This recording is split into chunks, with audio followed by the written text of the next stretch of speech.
Շուրջ 20 տարի նոր ցուցադրություն չունեինք եւ Մշակույթի նախարարության եւ անհատ բարերարների օգնությամբ բացվեց թանգարանի գրական հատվածի նոր ցուցադրությունը, որը ներկայացնում է Իսահակյանի նորովի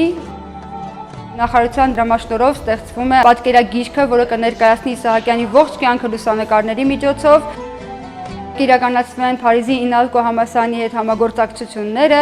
կիրականացվի Մխիթարյան միաբանությունում Իսահակյանին նվիրված ցուցադրությունը, կիրականացվի շատ ունիկալ, շատ յուրահատուկ մի ծրագիր, որը նոր էջ է բացելու Իսահակյանագիտության ասպարեզում, Իսահակյանը բիզնեսի համար, պատմասացության մրցույթ է լինելու իսահակյանական թեմաներով, ստեղծվելու են պատմություններ, որոնք աջակցելու են բիզնես ոլորտին եւ հոբելյանական մեծ միջոցառումը նորից նախարարության դրամաշնորհով տեղի կունենա Վարպետի այգում, որտեղ Հայկ Մելիքյանը, հայտնի երաժիշտ դաշնակահար, կներկայացնի Իսահակյանի խոսքերով գրված երգերի երաժշտությունները։ Այս պահին Իսահակյանի տուն-թանգարանը ներկայանում է նաև այցելուներին այլ ձևաչափով։ Կարող եք այցելել Իսահակյանի թանգարան, շրջել եւ դուրս գալ այգի, այնտեղ նստել եւ ձեր աշխատանքն իրականացնել աշխատանքային տարածք որպես եւ վայելել բնությունն ու գեղեցիկ միջավայրը։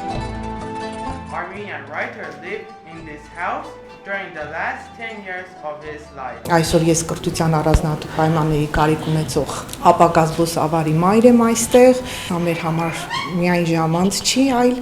նեղ մասնագիտություն ու լուսավոր ապագա։